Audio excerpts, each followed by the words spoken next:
Welcome to Talking Crue, an unofficial Motley Crue podcast. I'm your host, Kevin Humphrey, where I talk all things in the world of Motley Crue. This is episode 38 this week, Motley Crue's Crue Fest 2 2009 review. But first, this weekend Motley news. Quite a lot of it. The band kicked off the 2024 tour this past Friday in Atlantic City, New Jersey. Saw tons of pictures and videos. I want to say thank you for everybody who did this. Especially, I want to give a shout out to My Shared Heart. That's CHARRED. And Nikki Six Girl. Thank you. They actually posted some stuff live streaming on Instagram, and I absolutely loved it both nights, Friday night and Saturday night. Again, I really appreciate that. It made me almost feel like I was there. John Corabi and the Dead Daisies are in the news. They announced a 2024 tour themselves. The U.S. tour kicks off in June. A UK tour starts in September, and a European tour kicks off in November. Check out deaddaisies.com for all those tour dates.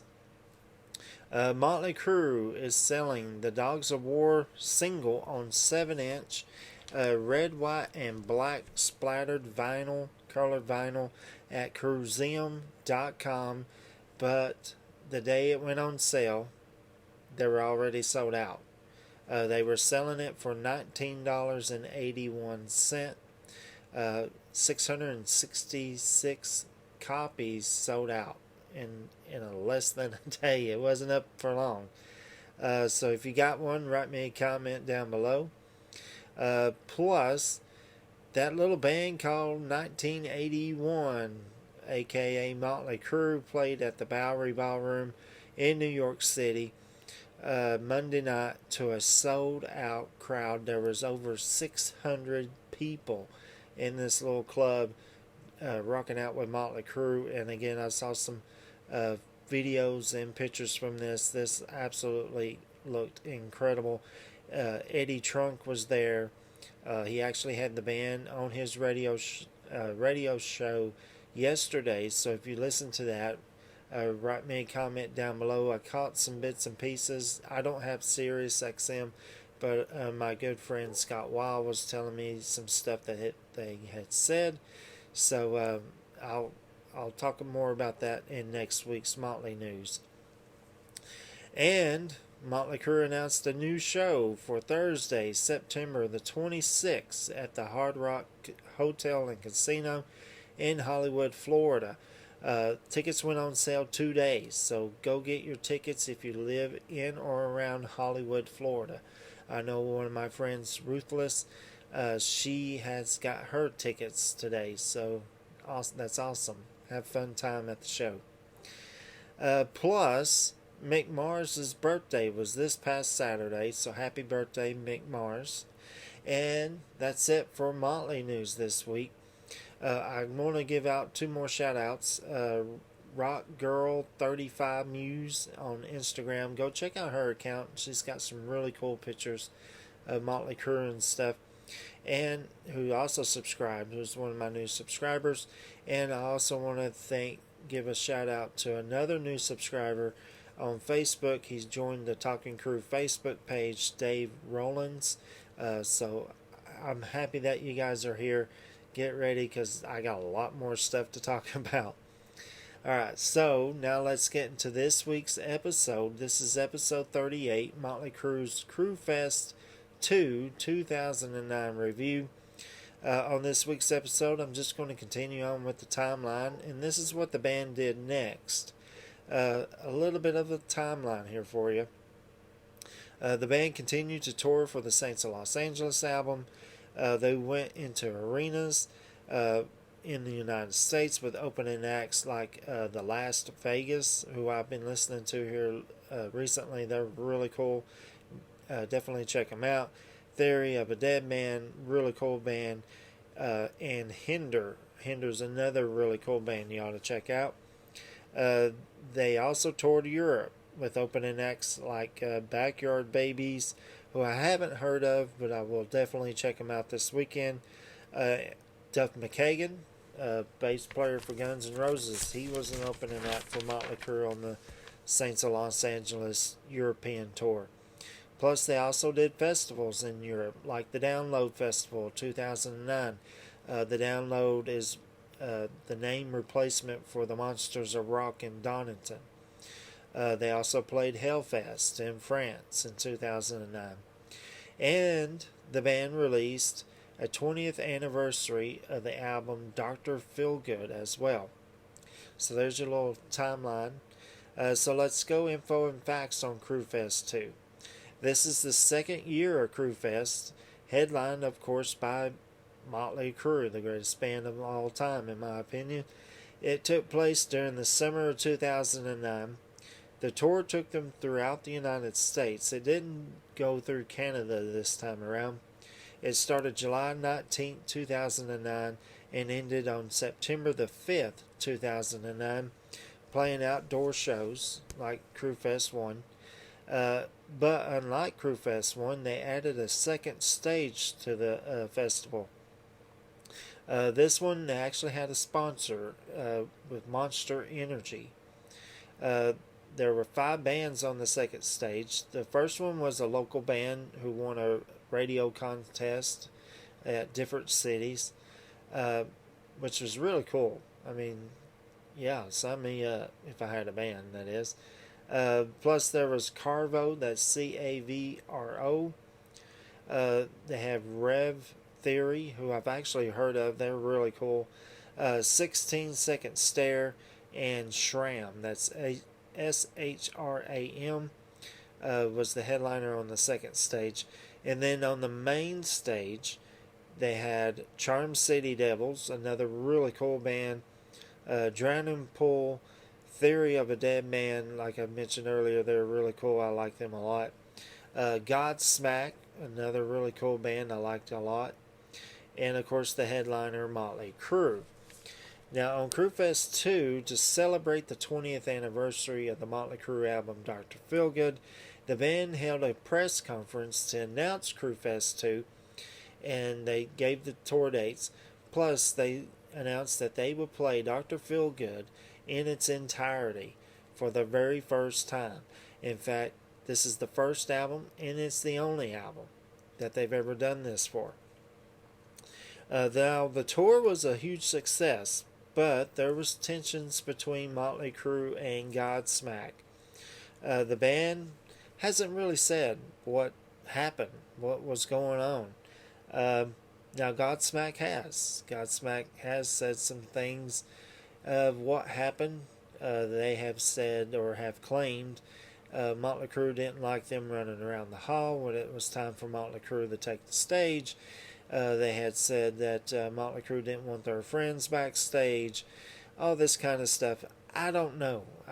Like I said, I kind of really wish Motley Crue would actually say something about this. And Godsmack, especially Sully Erna, the lead singer of Godsmack, still takes shots at Nikki Sixx to this day, which that doesn't shine a good light to me for Sully. But yeah, I mean, even here recently, the interviews that Motley Crue did to gear up for this 2024 tour and promote the Dogs of War song, I saw an interview where the lady asked Nikki and Vince, was there any band that you guys were like, kind of wish we didn't tour with them? And this was a good chance for Nikki to throw Godsmack under the bus. He didn't do it, and I was proud of him. I mean, he could easily tossed him under the bus, but he didn't do it. And I'm sure it's probably water under the bridge as far as he's concerned. So, you had the tension with that. Plus, Tommy burned his hand during the tour and was during pyrotechnics accident, and he was replaced for part of the tour. Easy for me to say, I'm getting tongue-tied. Part of the tour by drummer Morgan Rose. He is the drummer for the band Seven Dust, another really cool band. They're from Atlanta. southern thing there. I always support Seven Dust. But yeah, really cool. And I mean, how big of a dream is that? You're on stage with Motley Crue, and Tommy did take part of the shows. He did travel. I saw some videos where he still did the Jagermeister shots and asked for the females to show their stuff, and and he also played a little bit of like bongo drums kind of thing towards the end of the shows, so he was there. So, but yeah, how cool was that for Morgan Rose? All right, so there's the info and facts. So now let's talk about the Motley Crue stage. The band starts off when the curtain drops. The band's like in this padded room. It's a square box. It looks absolutely freaking incredible. I don't know whose idea this was, but whoever it was, thank you. This was absolutely awesome looking. The big stage, because this kind of comes apart and drifts up to the lighting rig.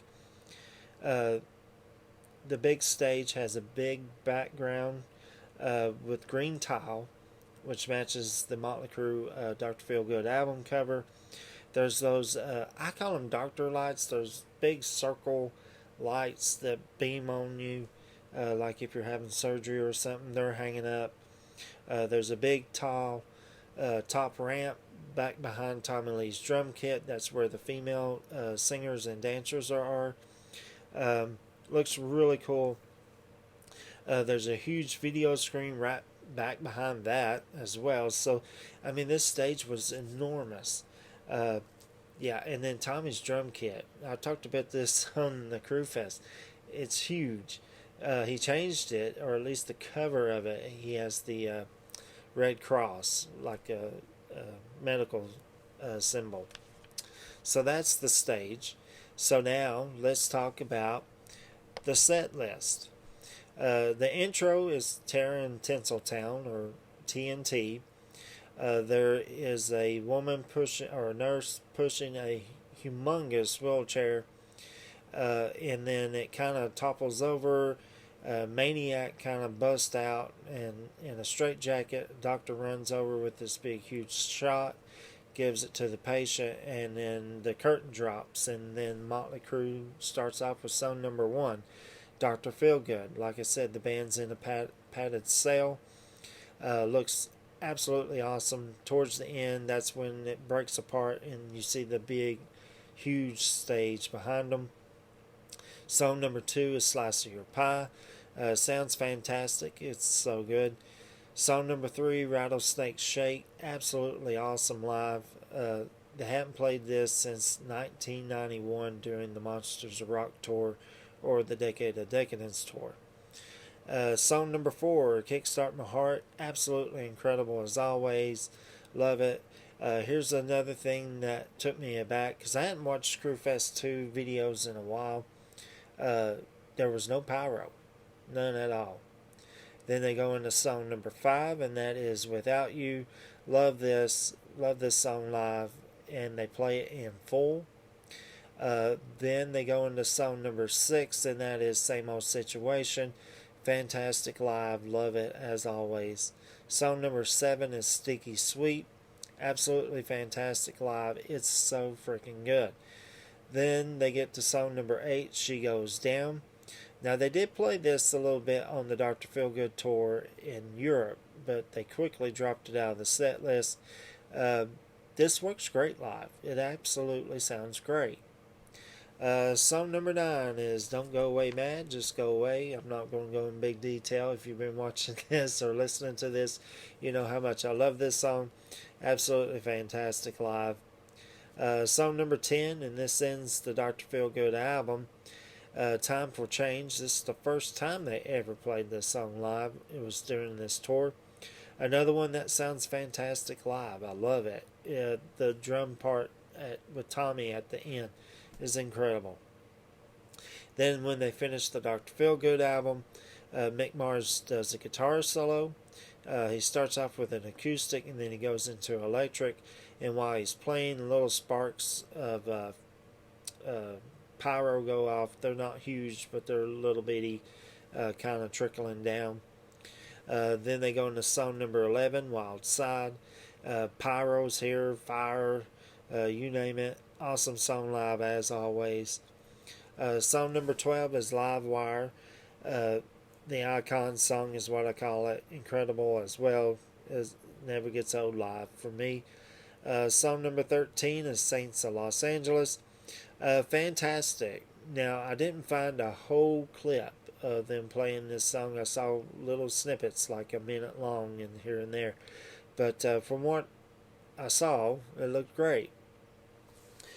Song number 14 is Shout at the Devil, and this ends the main set list. Classic Crue live. Fire and more fire, and then there's pyro at the end, and then Vince says, "We're Motley effing Crue. Thank you. Good night." Then we get to the encore. Excuse me. Then we get to the encore. Song number 15 is Home Sweet Home.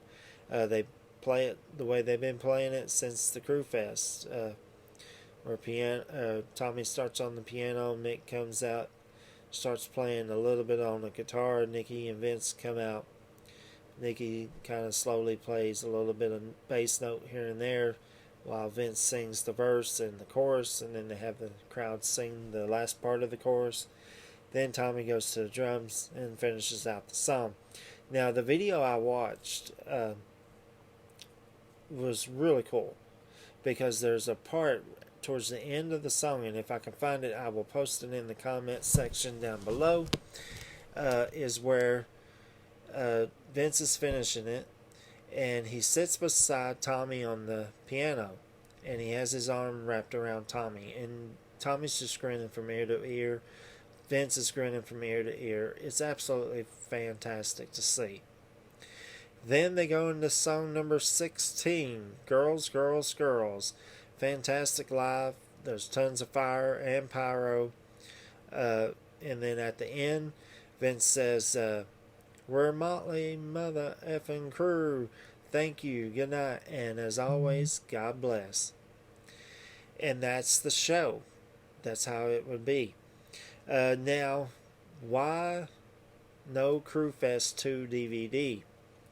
I kind of have a thought about this. I'm thinking the main reason, well, there might be two reasons now that I think about it. Number one, Tommy's injury. Who knows what show they were actually going to film? Was Tommy hurt? Was Morgan Rose the replacement at this time? Plus, but I think the main reason is because on Crue Fest, if you look at all the artists that opened, all of them were signed to 11-7 Music Records, which was an Alan Kovac, the band's manager, and Nikki Sixx creation. On this tour, you got Charm City Devils, Drowning Pool, Theory of the Dead Man, were all signed to this 11-7 Music Records. The one band that wasn't is Godsmack. Now, they might have asked for permission, and Godsmack was signed with Universal Republic at this time, and they may have said no. That's my guess. I don't really know. I'd love to ask Nikki or Alan Kovac why no Crue Fest 2. Now, there was something that was mentioned yesterday that my friend Scott Wiles said that was on the Eddie Trunk show, that there's going to be another Motley Crue Dr. Feelgood box set. So I'm really hoping with my fingers crossed that they put this show on DVD in this box set. Again, that's what I'm hoping for. But that's it. So, that's it for this week. Homework this week. Was you there? Did you go to Crue Fest 2? Write me a comment down below. Let me know. I'd love to know what show did you go see. And that's your homework. If you know anybody that is a Motley Crue fan, likes to talk about Motley Crue, hear about Motley Crue, send them this way. Hit that share button, copy the link, and send it to them. Tell them go on Google, Firefox, YouTube, Facebook, Spotify, and type in Talking Crue. All the episodes will pop up. Don't forget to hit that subscribe button yourself. Next week is episode 39. I'm going to talk about Motley Crue's 2024 tour review so far. That'll be next week. And that's it. I will see you guys next Friday. And you, I'm talking to you, just took a ride on the wild side.